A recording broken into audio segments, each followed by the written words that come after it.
a dar vamos a dar un minutito más y comenzamos, mis niñas. Vamos a hacer una oración.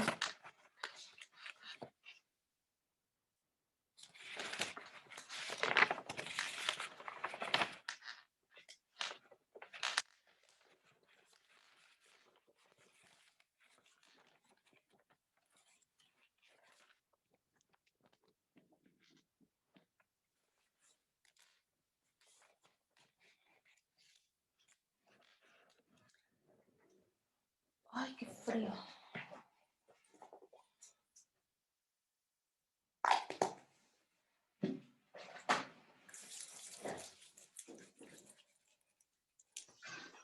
Hola, buenos días.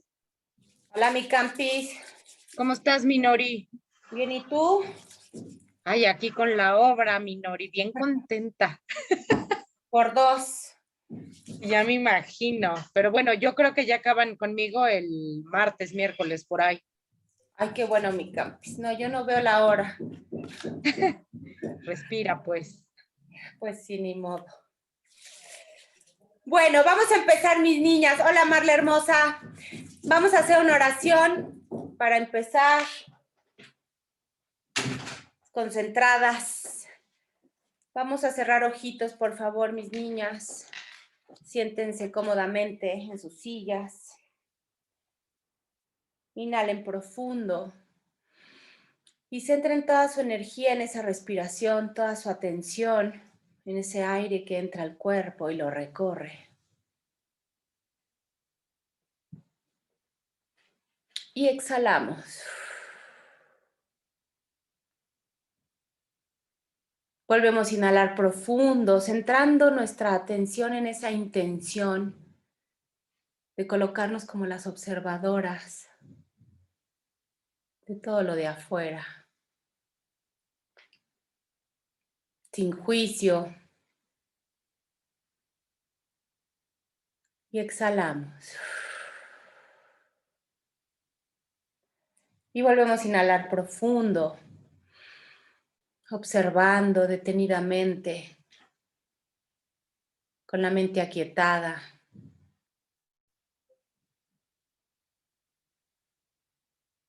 El aire recorre el cuerpo y exhalamos un aire gris, denso, que elimina todo pensamiento denso, oscuro. Y van a repetir después de mí, ya sea en su mente o en voz alta: Espíritu Santo, mi gran maestro y única guía. Estoy abierta, receptiva y atenta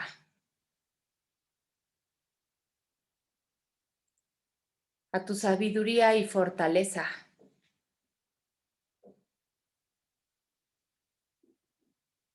A tu consejo y sanación.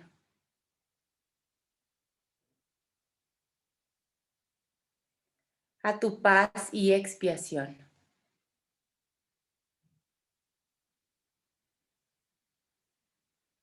A tu dulzura y a tu dicha.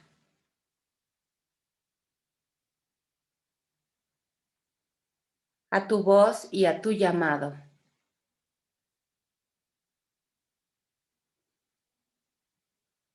Estoy agradecida por el amor que me creó como a sí mismo.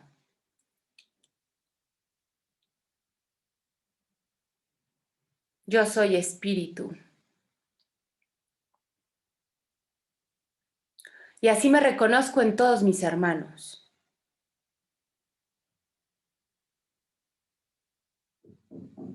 Para poder compartir el amor de Dios. Recordando que no hay más amor que el de Él.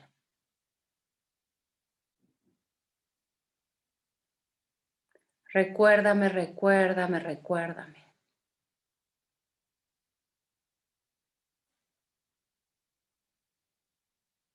Hecho está, amén.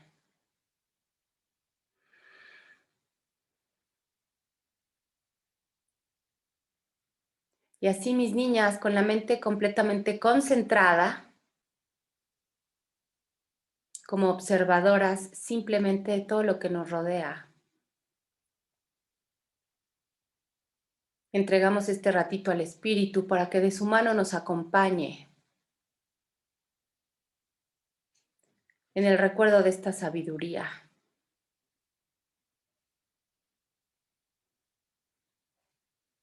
Para así poder aplicarla en toda nuestra experiencia.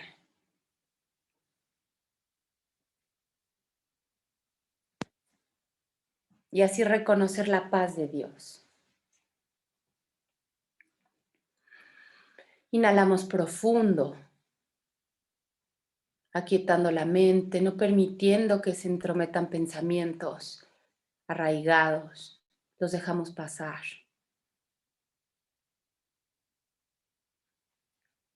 Y exhalamos. Volvemos a inhalar profundo. Sentimos el cordón que nos une con la fuente. Y exhalamos. Y volvemos a inhalar lo más profundo que puedan, mis niñas. Expandan los pulmones. Contengan ahí el aire. Centren toda la energía de su mente en el cordón, en el aire, en su respiración, en su posición como observadora simplemente. Sostenemos tantito más y exhalamos. Todo el aire hacia afuera, mis niñas, nos desinflamos por completo. Abrimos ojitos y nos preparamos para comenzar a leer. Si alguien tiene alguna pregunta, alguna duda.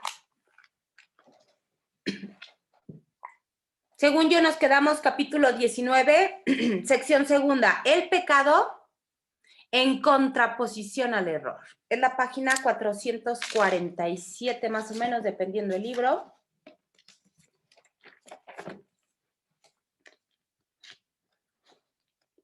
Bueno, ya saben la dinámica. Voy a comenzar a leer. Si alguien tiene alguna pregunta, algún comentario, con toda confianza, por favor, abre microfonito, que amablemente Erika nos cierra para que no se mezclen todos los ruidos y que ahorita sí hay ruidos. Y me dice, por favor.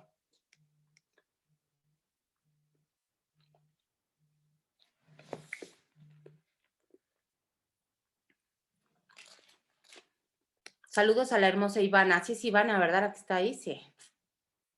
Se parecen mucho de sí. Bueno, empiezo a leer, mis niñas. Capítulo 19, sección segunda. El pecado en contraposición al error. Párrafo primero. Es esencial que no se confunde el error con el pecado. Bien importante, ¿eh? Con esto que empezamos, por supuesto, subrayando. Es esencial que no se confunde el error con el pecado, ya que esta distinción es lo que hace que la salvación sea posible. Pues el error puede ser corregido. Y aquí viene la diferencia y por qué a raíz de eso es posible la salvación. Pues el error puede ser corregido y lo torcido enderezado. Pero el pecado, de ser posible, sería irreversible. La creencia en el pecado está necesariamente basada en la firme convicción de que son las mentes y no los cuerpos las que atacan. Y así, la mente es culpable y lo será siempre, a menos que una mente que no sea parte de ella pueda darle la absolución. El pecado, mis niñas, y esto va subrayado, exige castigo, del mismo modo en que el error exige corrección. Y la creencia de que el castigo es corrección, ojo, es claramente una locura. Aquí Jesús nos está explicando la gran diferencia entre error y pecado y los efectos que conlleva cada una de esas decisiones. El error se corrige, lo torcido se endereza, lo falso se desvanece, Pero si yo creo en el pecado, en la realidad del mundo, eso exige un castigo. Y castigo y corrección no tienen nunca nada que ver. El pecado, dice aquí Jesús, no es un error, pues el pecado comporta una arrogancia, ojo, que la idea del error no posee. Pecar supondría violar la realidad y por lo tanto lograrlo, aparte. Subrayamos, el pecado es la proclamación de que el ataque es real y de que la culpabilidad está justificada. Da por sentado que el Hijo de Dios es culpable y que por lo tanto ha conseguido perder su inocencia y también convertirse a sí mismo en algo que Dios no creó. De este modo, la creación se ve como algo que no es eterno y la voluntad de Dios como susceptible de ser atacada y derrotada aparte. El pecado es la gran ilusión que subyace a toda la grandiosidad del ego. Pues debido a él, Dios mismo cambia y se le priva de su plenitud. El Hijo de Dios puede estar equivocado, engañarse a sí mismo e incluso usar el poder de su mente contra sí mismo. Pero algo que sí no puede hacer el Hijo de Dios es pecar. No puede hacer nada que en modo alguno altere su realidad o que haga que realmente sea culpable. Eso es lo que el pecado quisiera hacer, pues ese es su propósito.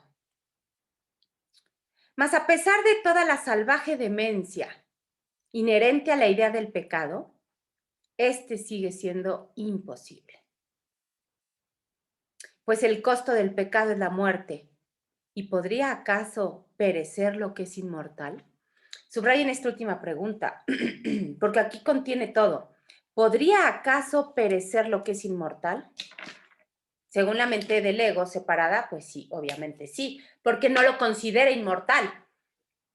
Pero lo que es de Dios es inmortal, nos guste o no. Uno de los principales dogmas de la descabellada religión del ego es que el pecado no es un error, sino la verdad. Y que la inocencia es la que pretende engañarnos. Ojo, la pureza se considera arrogancia. Esto que vamos a leer a continuación, mucha atención, porque es el argumento del ego para que no logremos recordarnos. Es como el ego nos maneja el recuerdo, la salvación, el observar a Dios en el otro, como argumento para seguir dormidos. Dice, la pureza se considera arrogancia y la aceptación de nuestro ser como algo pecaminoso se percibe como santidad. Y es esta doctrina la que sustituye a la realidad del Hijo de Dios, tal como su Padre lo creó y tal como dispuso que fuese para siempre. Y nos pregunta Jesús, y mucha atención con la pregunta subrayamos, ¿acaso es esto humildad? O sea, negar lo que realmente somos, el ego nos ha hecho creer que eso es la humildad. ¿O es más bien un intento de desgajar a la creación de la verdad y de mantenerla aparte? El ego siempre considerará injustificable cualquier intento de reinterpretar el pecado como un error. Siempre, ¿eh? La idea del pecado es absolutamente sacrosanta en su sistema de pensamiento y solo puede abordarse con respeto y temor reverente. Es el concepto más, entre comillas, sagrado del sistema de pensamiento del ego. Bello y poderoso, completamente cierto y protegido a toda costa por cada una de las defensas que el ego tiene a su disposición. ¿Y cuál podría ser una de esas defensas del ego? La forma. Sí o no, en la forma vemos testimonio del pecado. Y de ahí se agarra el ego, para darle fortaleza, darle realidad desde mi mente separada. Pues, ojo, en el pecado radica, entre comillas, su mejor defensa, a la que todas las demás sirven. El pecado es su armadura, su protección y el propósito fundamental de la relación especial, tal como el ego obviamente la interpreta. ¿Cómo la interpreta? Con culpa. Acuérdense, las que entran los martes conmigo, que aquí hay todas entran los martes, la trilogía impía, pecado, culpa y miedo, van pegados. Y es de donde el ego se agarra para sostener su sistema de pensamiento. Puede ciertamente afirmarse que el ego edificó su mundo sobre el pecado. Únicamente en un mundo así podría todo ser a la inversa. Todo a la inversa. Acuérdense, mis niñas, lo que es coherente en este mundo de sueño es incoherente en el cielo. Y a la inversa opera exactamente igual. Por eso dice Jesús, este mundo está completamente invertido. Las leyes universales, las leyes, cualquier ley que rija este mundo, cualquier regla que rige este mundo es demente, es incoherente. Con calma, con mucha conciencia, vayan cuestionando todo. Esta es la extraña ilusión que hace que las nubes de la culpabilidad parezcan densas e impenetrables. La solidez que los cimientos de este mundo, ojo, subrayen por favor esta oración 4. La solidez, la fuerza, el poder que yo le he dado a todas mis creencias, que los cimientos de este mundo parecen tener, descanse en ello, en esa culpa, en esas nubes impenetrables.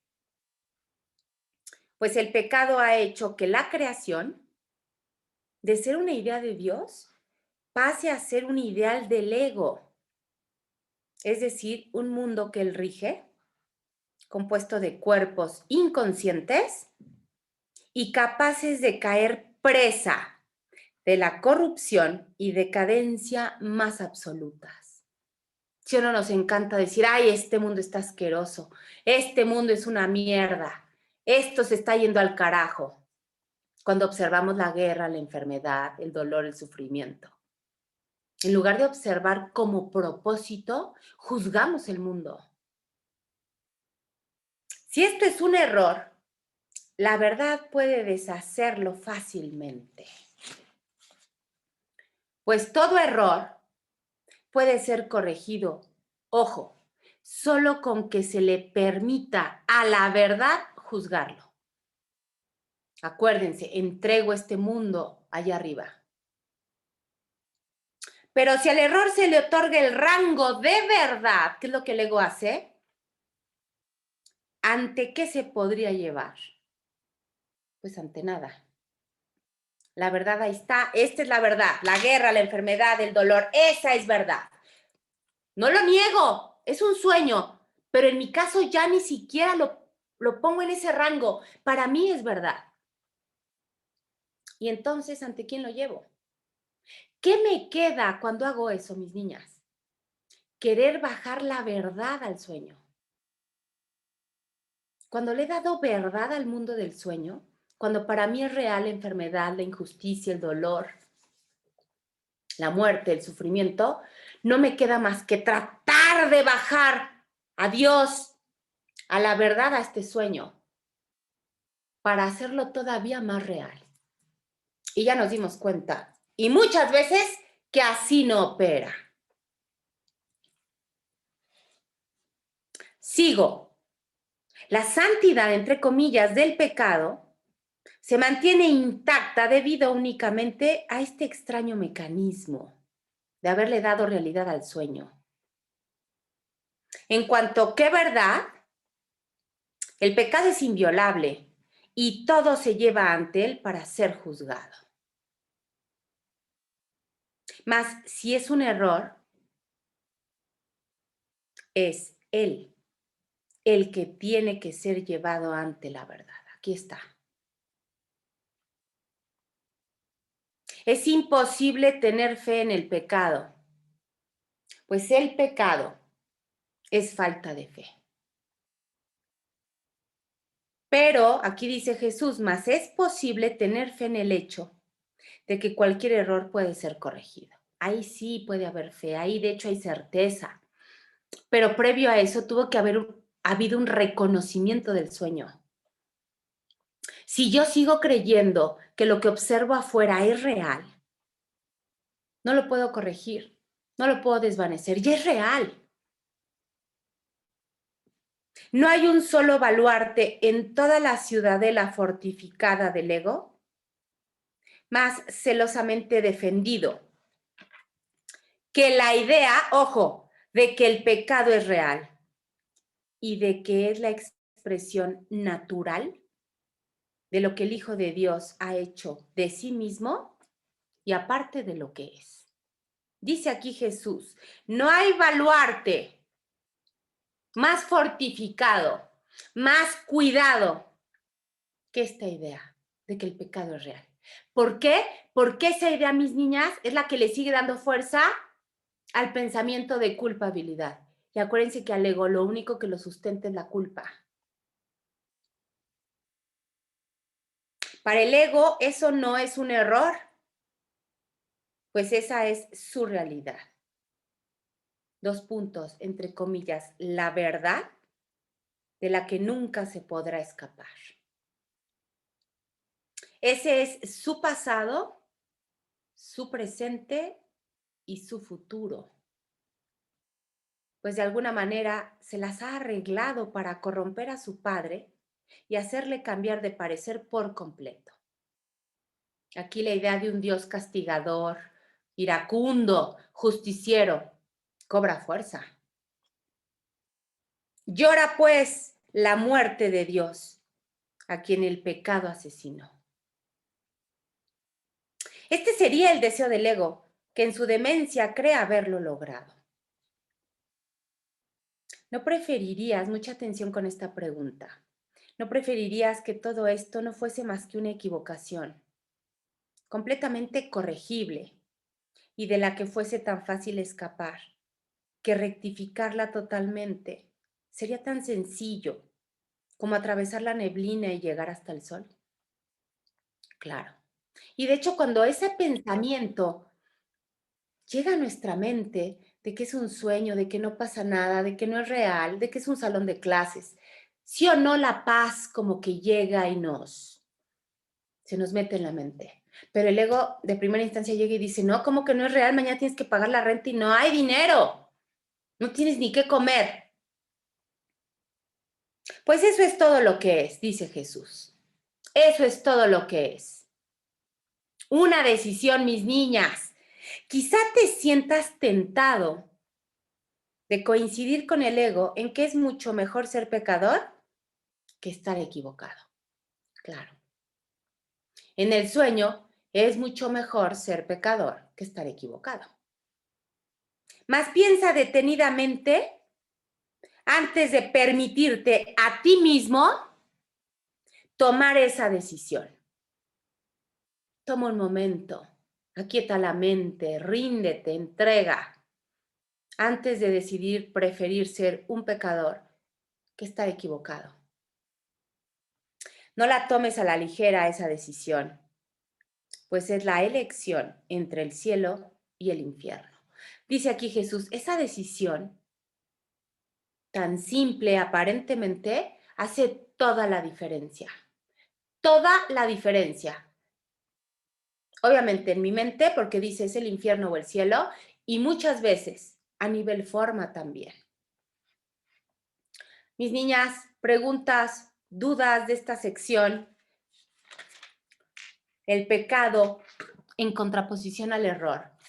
Queda clarísimo la diferencia entre el pecado y el error. Tanto el origen, tanto el efecto, tanto cómo opera, cómo se va a manifestar. ¿No hay dudas? Esto nos tiene que dar un gran aliento, una gran sensación de paz, de saber que no estamos condenadas, que no nos vamos a ir al infierno.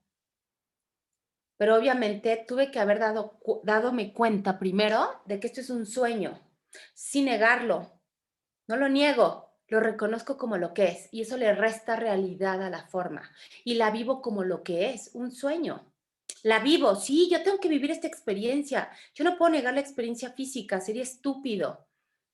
Pero al reconocerla como lo que es, me permite vivirla y experimentarla de manera distinta, para empezar en paz, libre de culpa, libre de pensamientos de muerte, le llama el curso.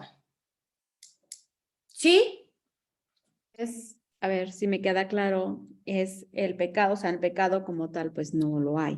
Es el error que podemos después corregir, ¿no? Sí, es esto.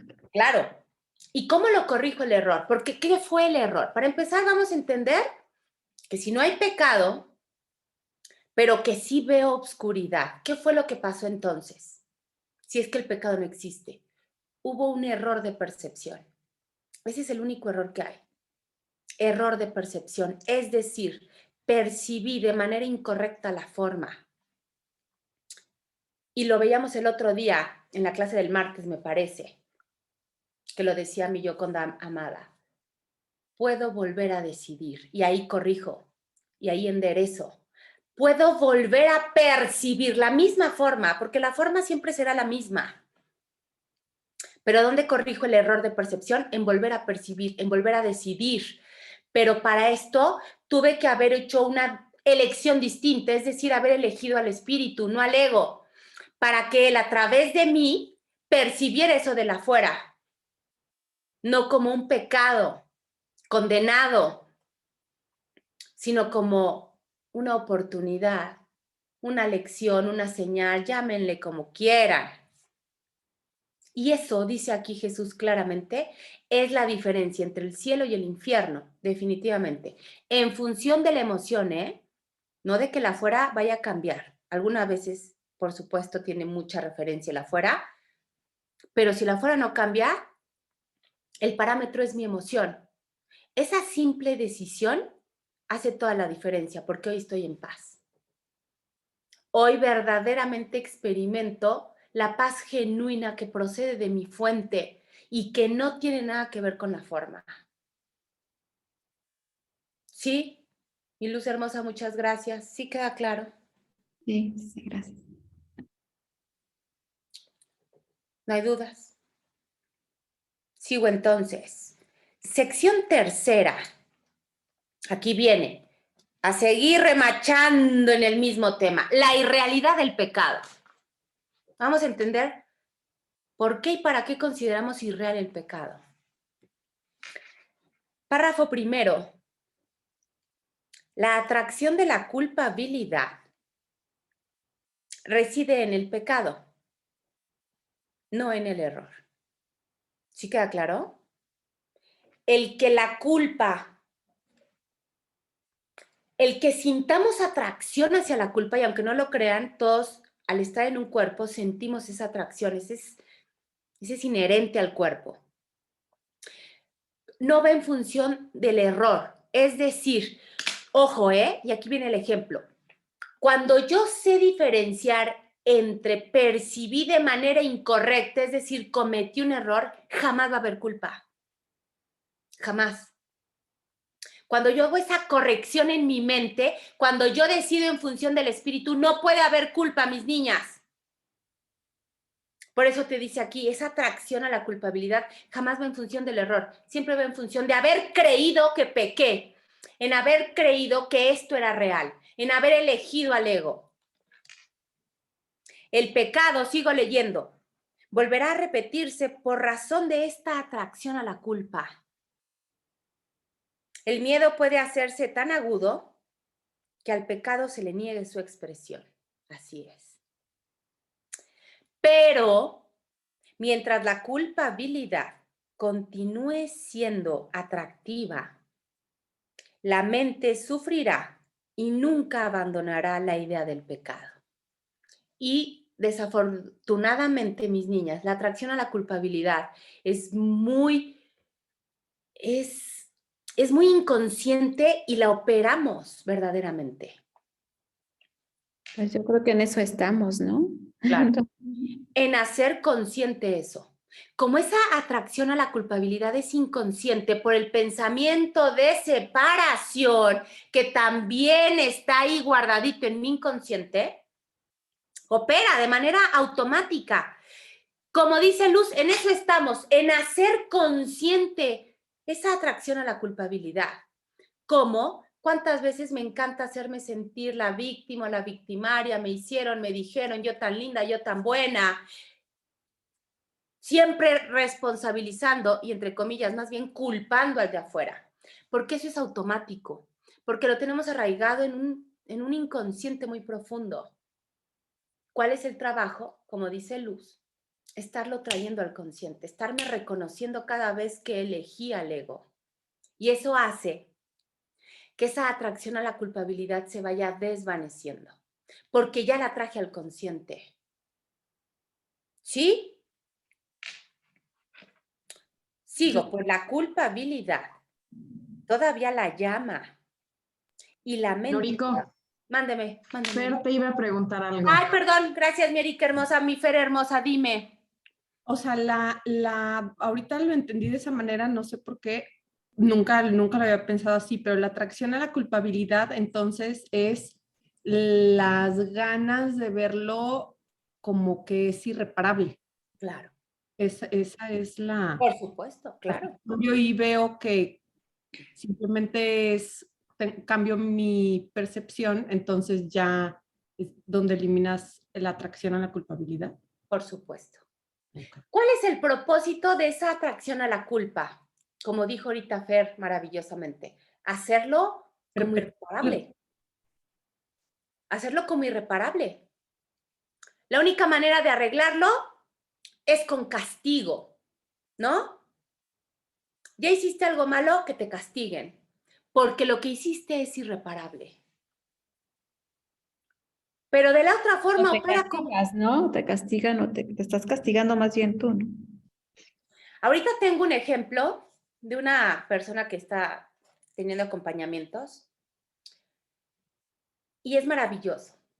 Esta personita hace algo que ella considera lo que desea y cuando ella lo hace, todo el mundo se vuelca en su contra. Pero ella se cuestiona, pero es que es lo que yo deseo. Perdón. Esa soy yo. No pasa nada. Gracias por compartir. Mi Karen amada, bueno, yo no iba a dar nombres, Pero todo es perfecto. y así es. Esa culpa inconsciente que ella siente, aunque aparentemente en su hacer no hay, se manifiesta como testimonio en que todo el mundo se vuelca en su contra. Y es que a nivel consciente, tú puedes asegurar, es que de verdad no, yo lo considero bien hecho, pero a nivel inconsciente hay una creencia, mis niñas, dominante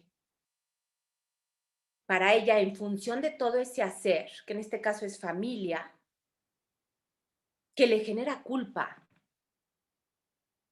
y que en la forma lo va a haber manifestado. Y eso es majestuoso. Eso es majestuoso. Y así opera. Cuando yo voy liberando, ¿cómo libero? Haciendo consciente. Ah, claro. Es que mi pensamiento en función de este concepto, digamos, familia, es esto. Y lo que yo estoy haciendo va en contra de ese concepto arraigado.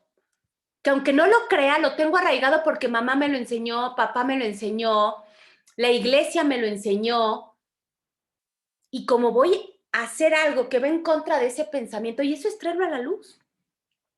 Y eso es ir eliminando esa atracción a la culpabilidad. Claro, aparentemente es un gran trabajo y sí que lo es, porque tengo que traer a la conciencia todo lo que he ido guardando como introyectos, como creencias, como pensamientos, como significados de ciertos conceptos. Y que hoy con mi hacer, y no solo hacer, pero ya se lo decía, con el simple hecho de pensar,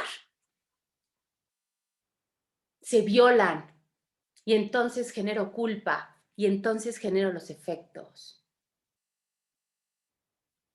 ¿Sí más o menos me siguen? Sigo entonces. Es como encontrar el espejo en la otra persona, ¿no? Yo me siento culpable por ciertas cosas que hago Claro. y siento que, por ejemplo, en mi caso con mi hija, ¿no? Se enoja conmigo y me reclama, pero al final son creencias que yo obtuve de mi pasado o de mi familia, y entonces me veo reflejada en ella, o sea, veo reflejado a lo mejor a mi papá o hasta yo misma, ¿no? Entonces Por siento que me reclama, ¿no?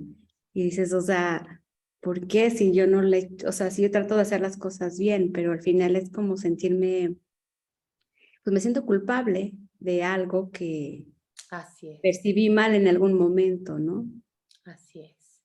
Y ese reclamo que Luz recibe de su hija, aparentemente, es un reclamo que ella se hace a sí misma por violar una creencia o un introyecto, pero que en la conciencia de Luz, muy afuera, muy personaje, no lo tiene claro.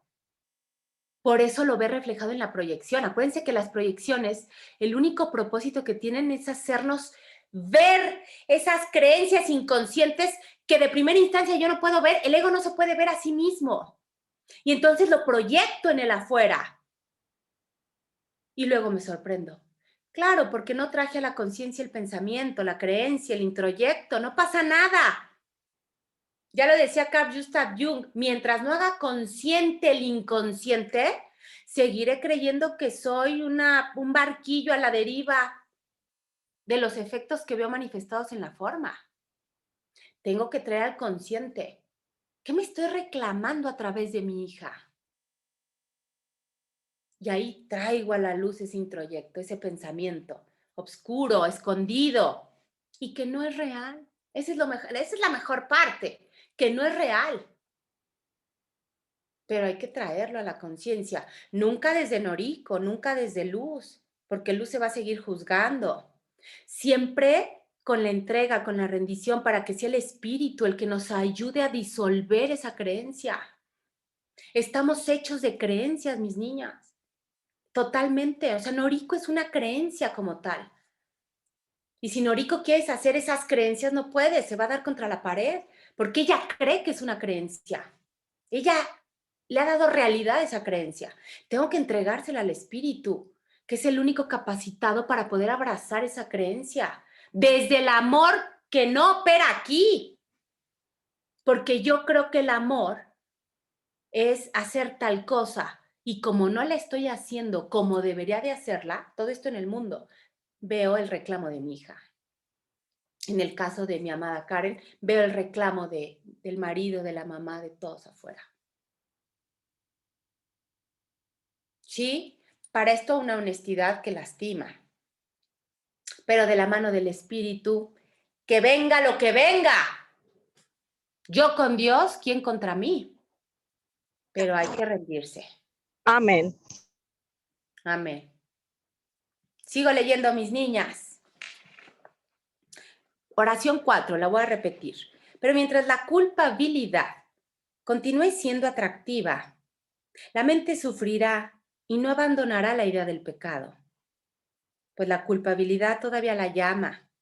Y la mente la oye y la desea ardientemente, sí, aunque lo dudemos, ardientemente, y se deja cautivar voluntariamente por su enfermiza atracción. El pecado es una idea de perversidad que no puede ser corregida, pero que, sin embargo, será siempre deseable. Al ser parte esencial de lo que el ego cree que eres, ojo, siempre la desearás.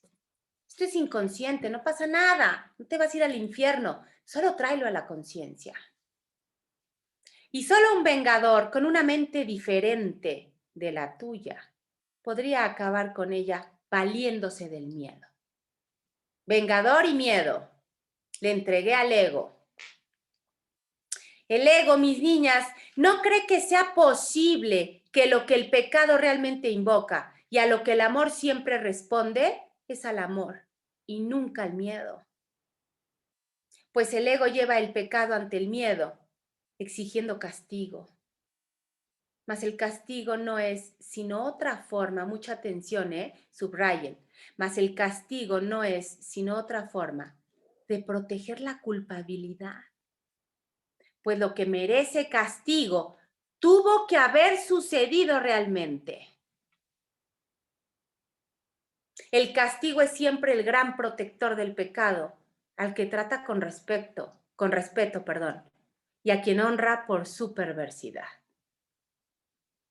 Lo que clama por castigo tiene que ser verdad. Y lo que es verdad no puede sino ser eterno y se seguirá repitiendo sin cesar. Ese bucle aquí en este sueño interminable de culpa, de pecado, miedo y culpa, pecado, culpa y miedo. Pues deseas lo que consideras real y no lo abandonas. Y desafortunadamente hemos considerado real al sueño. Un error, en cambio, no es algo atractivo para el ego, mucha atención. Lo que ves claramente como una equivocación, obviamente deseas corregirlo. A veces un pecado se comete una y otra vez, con resultados obviamente angustiosos, pero sin perder su atractivo. Y aunque no lo creamos, sí es atractivo. Mas de pronto cambias su condición, mucha atención, subrayen, mas de pronto cambias su condición, de modo que de ser un pecado imperdonable, castigo al infierno, pasa a ser simplemente un error. Lo corrijo, decido de nuevo, elijo distinto. El ego está que se purga de coraje. Ahora ya no lo seguirás cometiendo, ya no. Simplemente no lo volverás a hacer y te desprenderás de él, a menos, ojo, que todavía te sigas sintiendo culpable. Pues en ese caso no harás sino cambiar una forma de pecado por otra. Esto es bien importante porque es lo que hacemos, sustituimos, creyendo que estamos liberando o eligiendo de nuevo y solo estamos sustituyendo. Mucha atención, estratagema del ego muy común y en el que caemos. Reconociendo que era un error, pero impidiendo su corrección. Eso, ojo, no supone realmente un cambio en tu percepción. Acuérdense, el milagro opera cuando realmente hay un cambio interno que no procede de Noriko para percibirlo de afuera. ¿Qué podría ser un ejemplo de esto? Esa sustitución. Cuando me pongo en el papel de soy muy buena y justifico viendo afuera que hay algo, pero que está justificado porque de niño sufrió mucho, porque la mamá lo abandonó, porque lo golpeaban de chiquito, porque lo abandonaron en un orfanato, porque váyanse ustedes a buscar la justificación que quieran. La percepción no cambió, sigo viendo algo afuera y viendo algo malo, pero ahorita está ya sustituida porque como soy bien buena lo justifico. ¿Sí me siguen? ¿Sí queda claro el ejemplo aquí que acabamos de ver? Dice, eso no supone realmente un cambio de percepción, pues es el pecado y no el error el que exige castigo. El Espíritu Santo, mis niñas, no puede castigar el pecado. El Espíritu Santo reconoce los errores y su deseo es corregirlos todos, tal como Dios le encargó que lo hiciese. No hay niveles. El Espíritu Santo no está puta, no es que como violó una niña de 2 años, pues ya la de 15, pues ya como que ella igual se le ofreció, pero la de 3 años no. No, mis niñas. El Espíritu Santo no anda viendo niveles y grados y acá jerarquías, no. Dios le encomendó, metáfora, al Espíritu Santo liberarnos de cualquier tipo de pensamiento, de muerte, de miedo, sea cual sea. No hay niveles, acuérdense, principio 1. Pero no conoce el pecado, el Espíritu Santo, ni tampoco puede ver errores que no puedan ser corregidos. Pues la idea de un error incorregible no tiene sentido para el Espíritu. Sería darle realidad al pecado, ¿estamos de acuerdo? Y el Espíritu Santo jamás haría eso.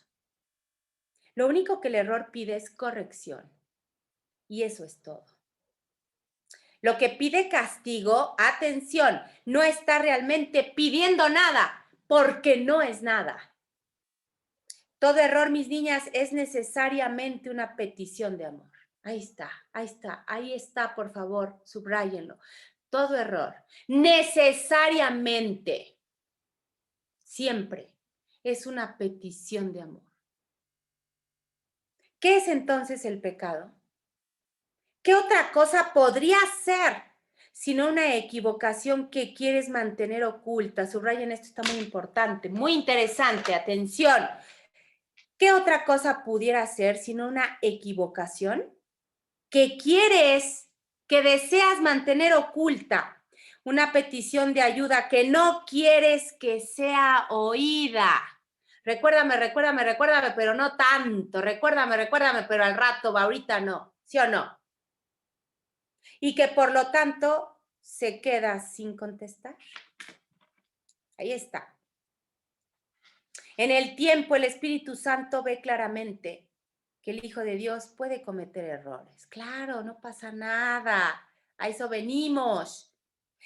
En esto compartes su visión, mas no compartes su criterio con respecto a la diferencia que existe entre el tiempo, pecado, castigo y eternidad.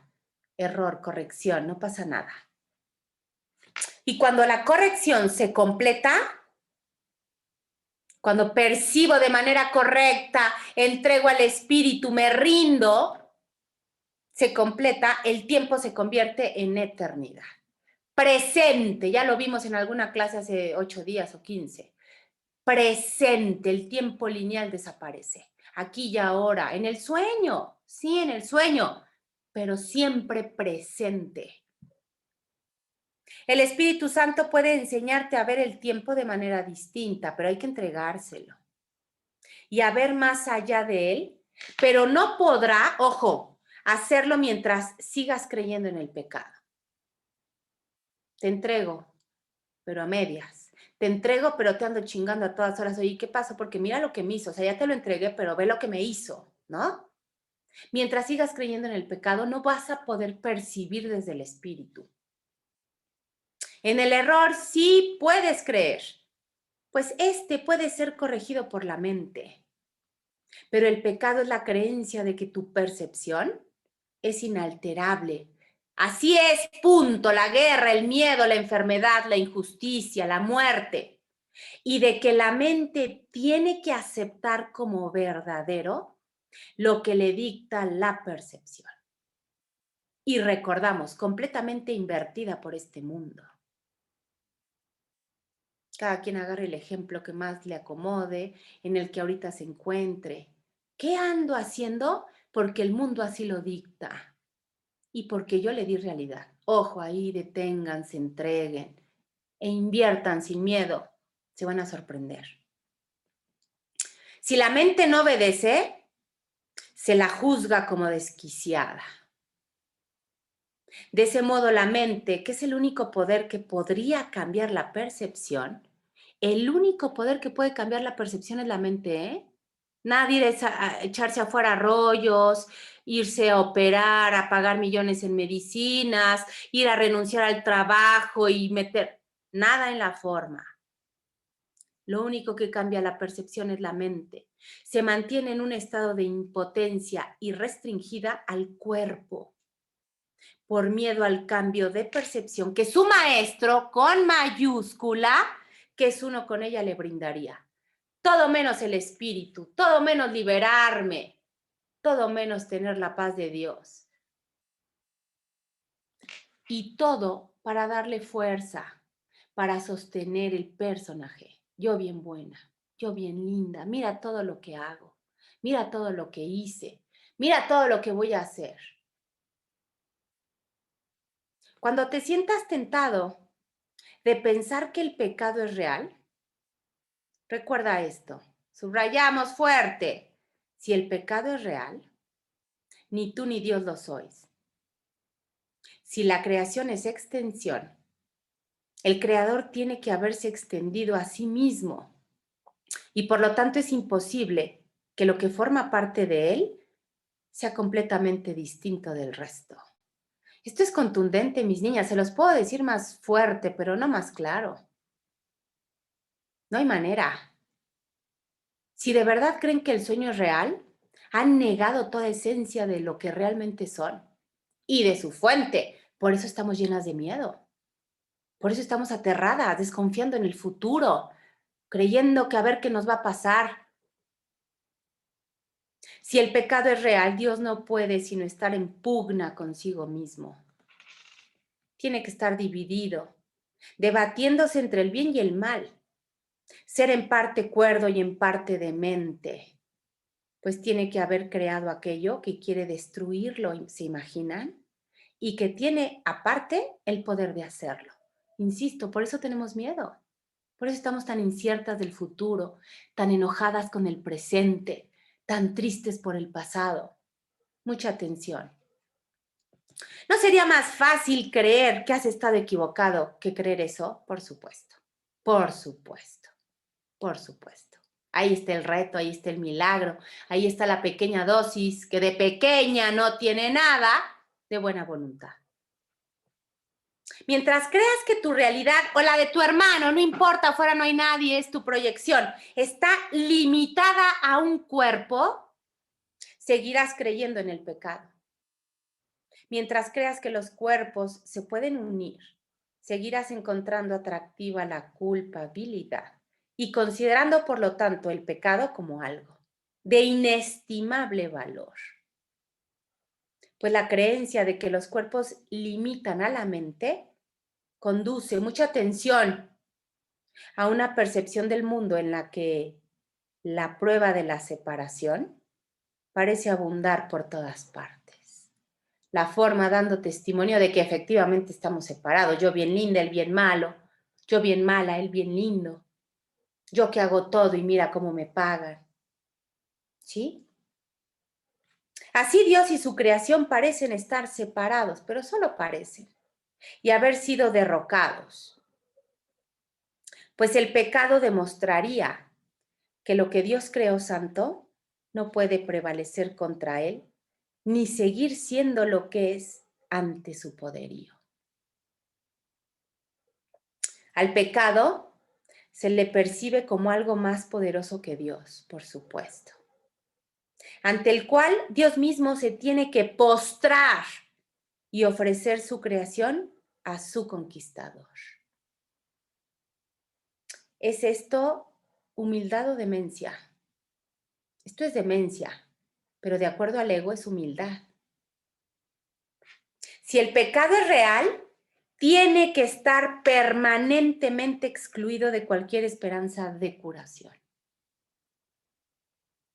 Pues en ese caso habría, ojo, un poder que trascendería al de Dios.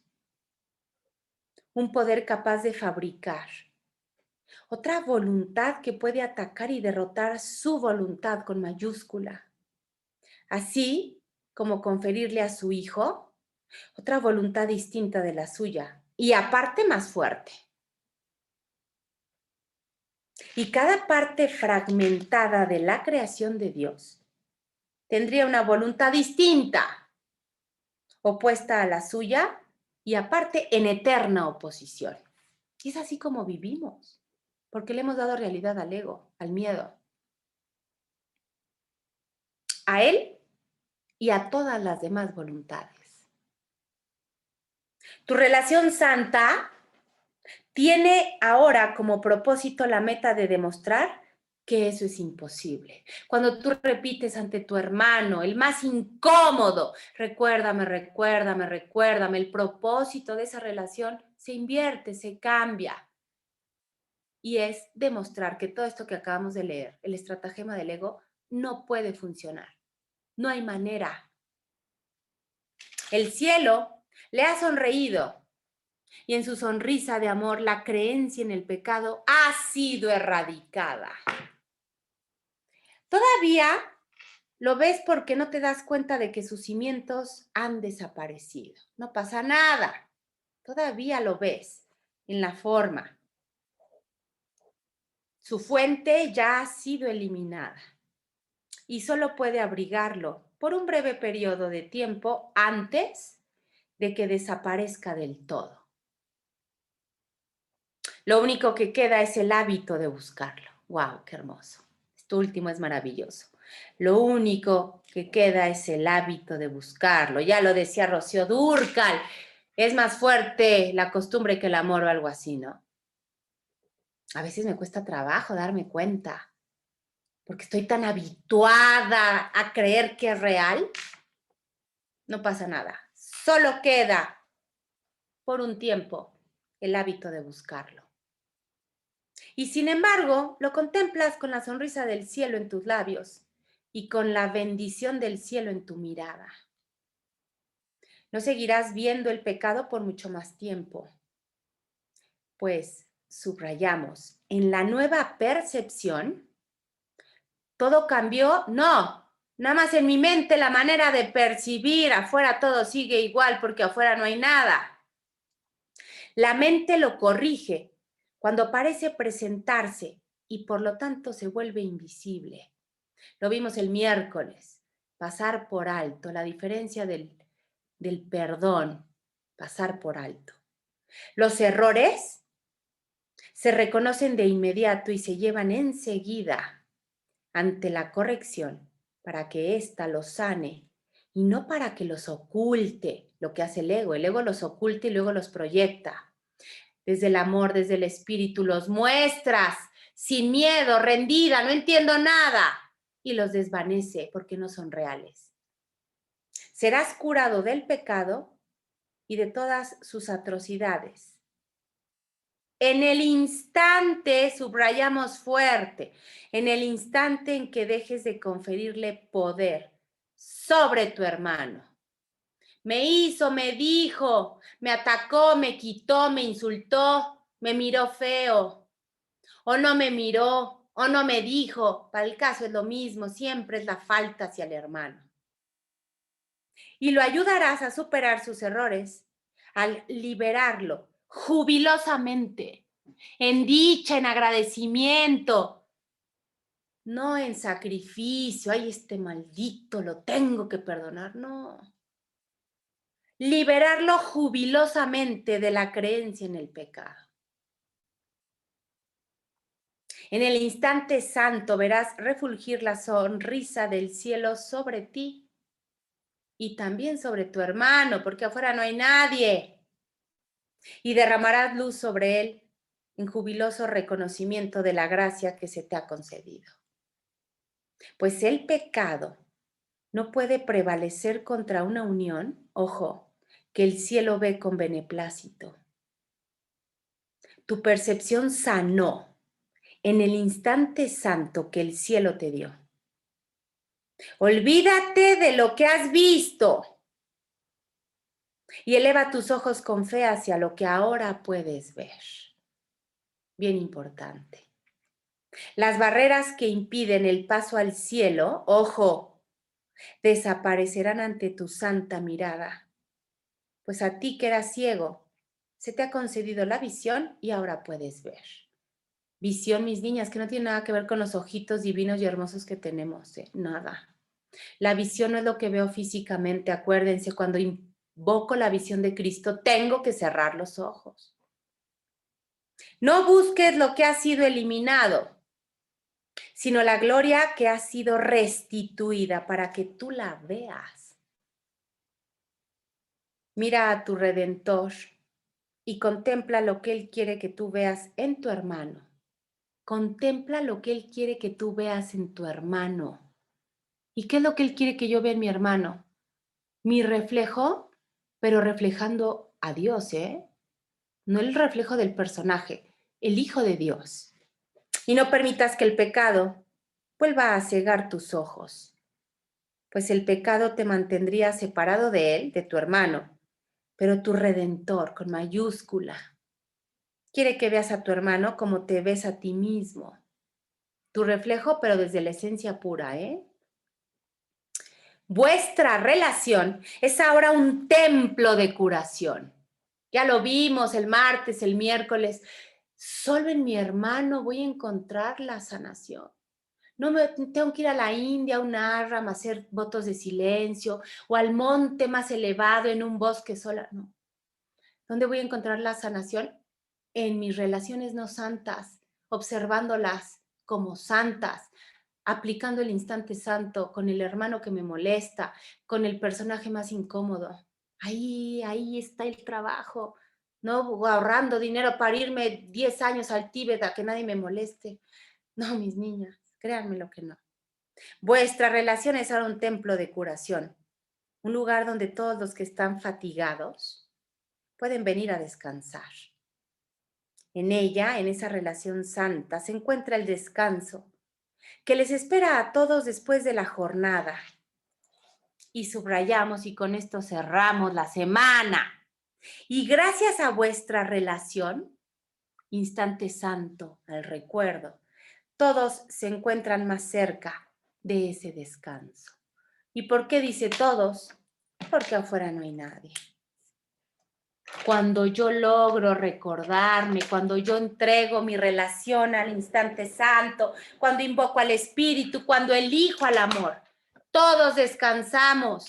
Pues sí, porque afuera no hay nadie. Por eso el gran parámetro es, te juro, Noriko, que hice el trabajo, entregué, pero llegó el jefe y me molestó. No entregaste nada, no pasa nada, vuelve a decidir. Ahí está la señal, el mensaje, el anuncio, que no lo hice de manera auténtica. Recuérdame de dientes para afuera. Te lo entrego, pero mira lo que me hizo. Y yo no estoy en paz. Mis niñas hermosas, aquí le vamos a dejar preguntas, dudas. Clarísimo para irlo a aplicar el fin de semana. Tiempo majestuoso en el tiempo lineal para practicar todo esto, porque veo a la suegra, tengo al marido metido, y no precisamente donde quisiera, sino en la casa, molestándome, ¿no? A trabajarle, mis niñas, que en eso andamos, como dice mi amada Luz, en eso andamos.